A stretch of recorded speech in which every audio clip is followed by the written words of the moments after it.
الحمد لله الحمد لله نحمده ونصلي على رسوله الكريم أما بعد فأعوذ بالله من الشيطان الرجيم بسم الله الرحمن الرحيم وأقم الصلاة إن الصلاة تنهى عن الفحشاء والمنكر ولذكر الله أكبر وقال النبي صلى الله عليه وسلم أول ما يحاسب به العبد يوم القيامة الصلاة أو كما قال النبي صلى الله عليه وسلم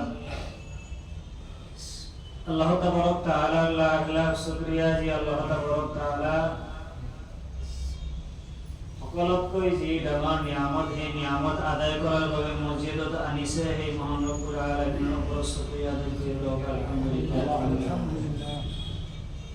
বিশ্ব নবী জনাব ৰাসূলুল্লাহ সাল্লাল্লাহু আলাইহি ওয়াসাল্লামৰ ওপৰত দৰুদ পড়ি লওক সাল্লাল্লাহু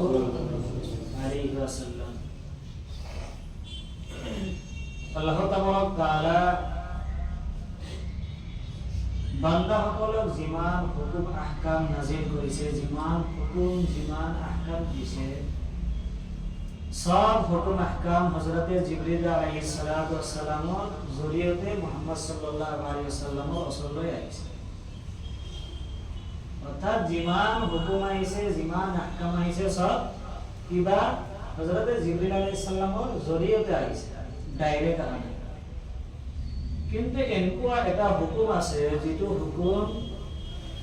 হযৰত জিবৰিল আলাইহিস সালামৰ জৰিয়তে আনা নাই বৰং আল্লাহ ৰাব্বুল আলামিন মুহাম্মদ ৰাসূলুল্লাহ সাল্লাল্লাহু আলাইহি ওয়াসাল্লামৰ তাৰ ওচৰত মাতি লৈ তাক তোহবা নিয়ামত আৰু পুৰস্কাৰ হিচাপে দিছে উপহাৰ হিচাপে দিছে এই আমলটোৰ নাম জানেনে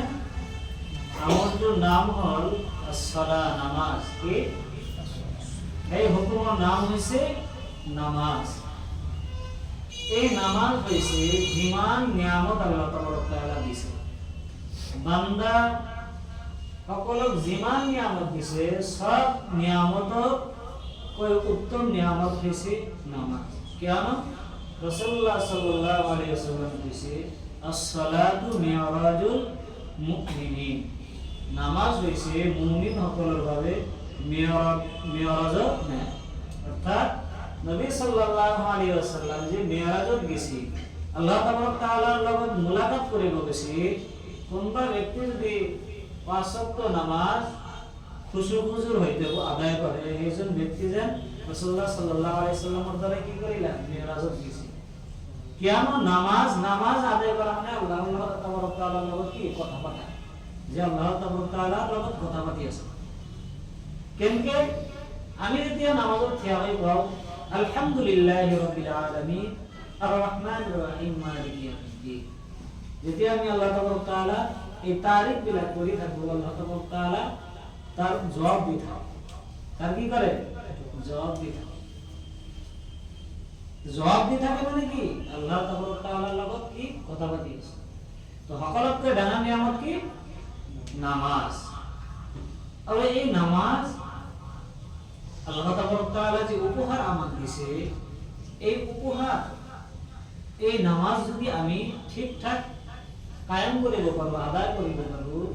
আল্লাহ তাবারক তাআলা কয় যে পৃথিবীর বুকত যিমান ফাহিশা কাম আছে যিমান গুনাহৰ কাম আছে তোমাক এই নামাজে কি কৰিব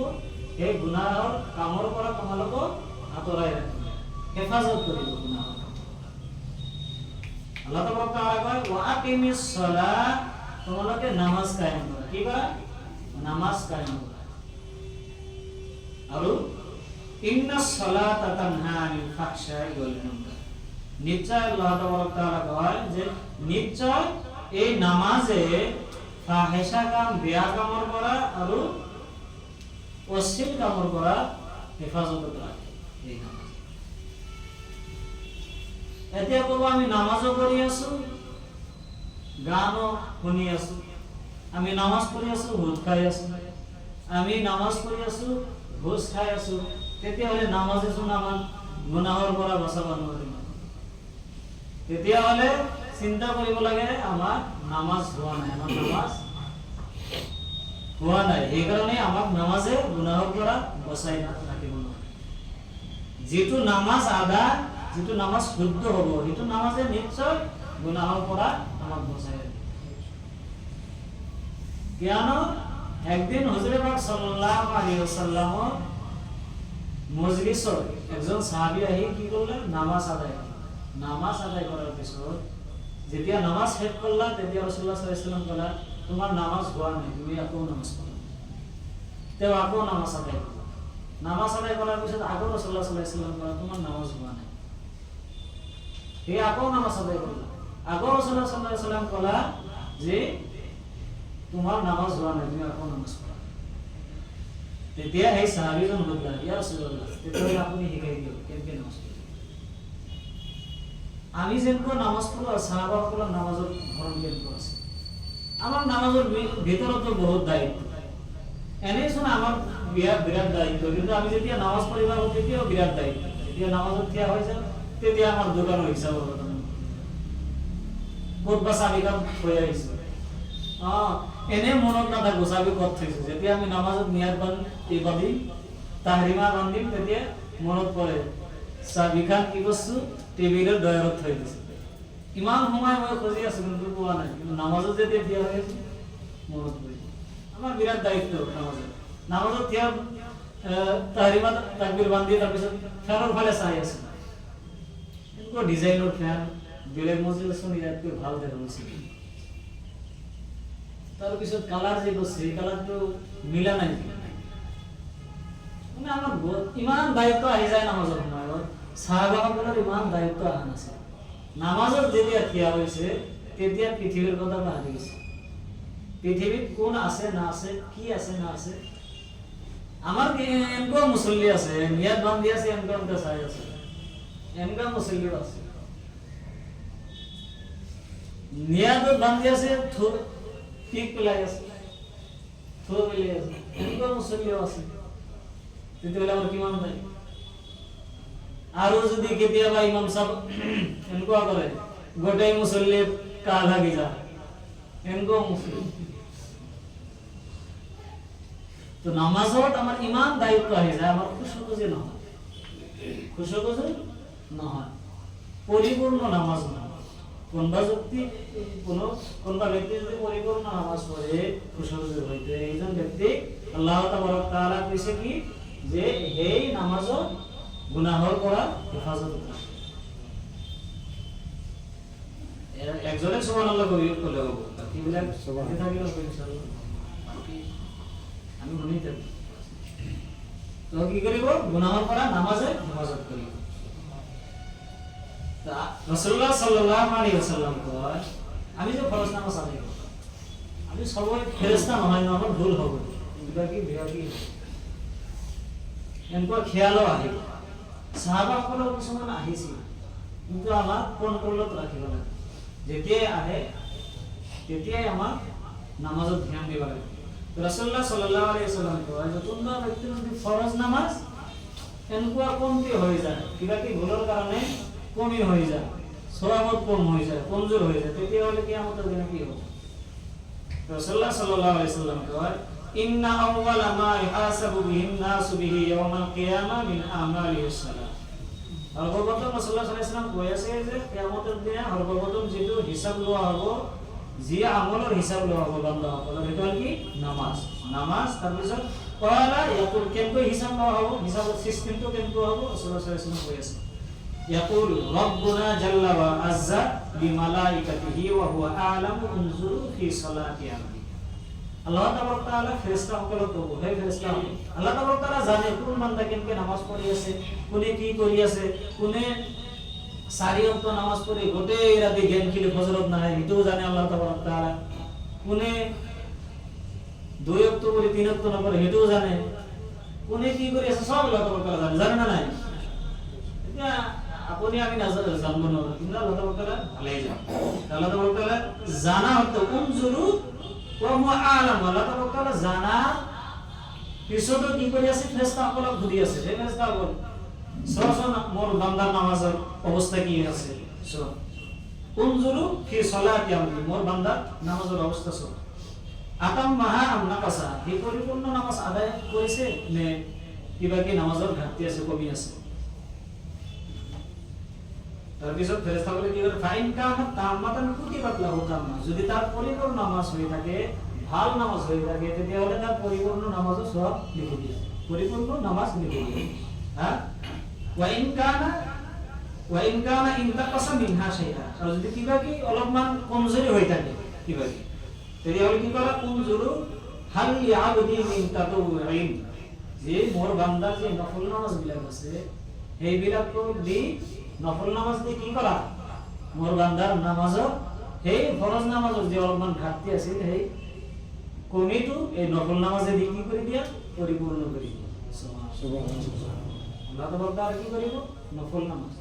এই নফল কিন্তু সুন্নত নফল হইল তার মানে ফরজ বাদে জিমান ফরজ আর ওয়াজিবর বাদে জিমান নামাজ আছে কিন্তু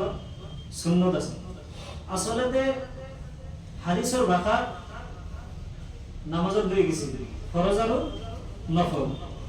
তাতাউয়ান মানে হইছে নফল এটা নাম নফল শব্দের অর্থ হইছে অতিরিক্ত কি অতিরিক্ত মানে মূল যেটা আছে মূলত কই বেশি যেটা হল নফল মূল হইছে ফরজ আর ফরজত কই যেটা অতিরিক্ত এটা হইছে তাতাউয়ান অর্থাৎ নফল তো যেমন আমি সুন্নাত করি আছে নফল করি আছে এগুলা দিয়ে আমার কি করা হবে ফরজের ঘাটতি ফরজের যে কমি আছে এগুলা পরিপূর্ণ করে দিও আমার এটা ডিজিটাল নামাজি আছে কিছু না সুন্নত না পড়ে সুন্নত না পড়ে ফরজ है এগুলা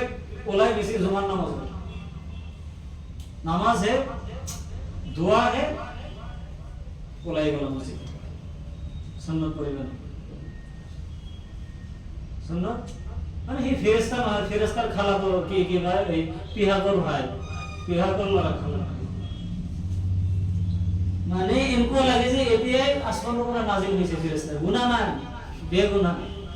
খরচ করছে হয়ে গেছে এই মানে জানা নফল সুন্নত দিও তো নামাজ পরিপূর্ণ করিবা বলে নামাজের যে ফরজ আছে ফরজ ঘাটতি পরিপূর্ণ করিবা বলে কি করিবা লাগবে সুন্নাত নফল পাবন্দি করিবা ক্বালা উনজুরু হাল ইয়াবদি মিন তাতাউই সুম্মা তুখাযুল আমাল আলা যাকা এনকো নামাজের আর বাকি আমলের হিসাব দাও কিয়ামতের দিনা সর্বপ্রথম কি হবে হিসাব দেওয়া হবে নামাজ আজি আমার নামাজের খবর আজি আমার নামাজের টেনশনই নাই হযরত কেতিয়াবা একজন কেতিয়াবা মোর অকলে করিব লাগে এনকো অবস্থা এটা মসজিদও যদি এনকো অবস্থা হয় কি মহল্লা দায়ী হবে লাগে মহল্লা দায়ী হবে লাগে মসজিদ বানাই কি লাভ আছে ওই সাপ্তাহিক নামাজের ভাবে মসজিদ বানাই লাভ আছে 5 তলা 3 তলা মসজিদ বানাই লাভ আছে যদি আমার অক্তিয়া নামাজের মানো 5 ওয়াক্ত নামাজ বোধহয় সপ্তাহত এক ওয়াক্ত ফরজ হয় না কে ওয়াক্ত এখন জুমার নামাজ ফরজ নাকি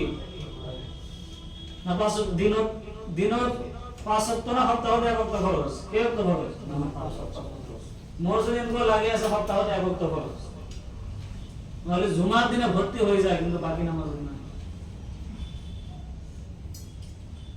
বাকি নামাজ এনকো আছে কোনবা যদি জানাজা আহে মাইয়ে দিন থেকে জোহরের নামাজের পিছত জানাজা কি জোহরের নামাজের পিছত জানাজা তেতিয়া হলে কিছুমান আমার জানাজার মুসল্লি আছে জোহর নামাজ পড়িব নালগে হিতে কবরস্থানত যাই থিয়া হবে জোহর নামাজ নপড়ে কবরস্থানত থিয়া হবে তার মানে হইছে মই কলো নহয় যে হিতে ফেরেশতাতকৈ উত্তম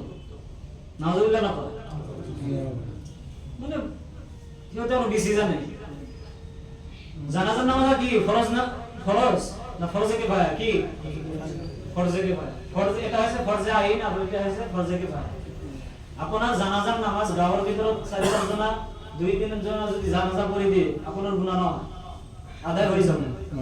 কিন্তু এই 5 ওয়াক্ত নামাজ যেটো আছে এটো যদি আপনি না পড়ে আপনার বেলেগে আদায় করে দিলে এটো আদায় না হয়, আপনার গুনাহ আপনার ফরজে আইন এটোর খবর নাই, আপনি জানাজা লইবেন, আপনি 5 ওয়াক্ত না আপনি জোহরের নামাজ না পড়লে কি করে জানাজার কারণে আপনি কি হয়ে গেছে। আর এমন আছে আমি হে মুসল্লির কারণে কি করু রুকি থাকো, রোগ বোঝনার আহি আছে, হি আসলে তে জোহরের নামাজ পড়ে নাই, একো করে নাই, ঘরত গোসল করি আছি এই জানাজার কারণে কি হি না আইলে আমার জানাজা কবুল না হবে, কি জোহরের নামাজই পড়া নাই জানাজার কারণে আমি রুকি আছি। আর এমকো আছে আমি জোহরের পিছত মিলাদ দিছি, কি দিছি মিলাদ, আমার নামাজ পড়বা না লাগে মিলাদের কারণে আমি রুকি থাকি, আর রোগ জানা 5 মিনিট রোগ কমকে আহিব, হি নামাজের খবরই নাই, জোহরের নামাজ পড়া নাই, কি ঘর মিলাদ করি আছে, কি ঘর জানাজা করি আছে। ফরজ যেটো আপনার বড় বড় ফরজ হেতুর খবর নাই, যেটো নফল যেগুলা করলে গুনাহ হবে, করলে সব হবে না করলে গুনাহ হবে, এই কারণে আমি লাগি আছি। আপনি সব জানাজা কিমান মন হয়ে যাও কিন্তু ওক্তিয়া নামাজ পড়ি না, কিয়া যায় জানা কিছুমান জানাজাত যা নেগেলে মন মিলে,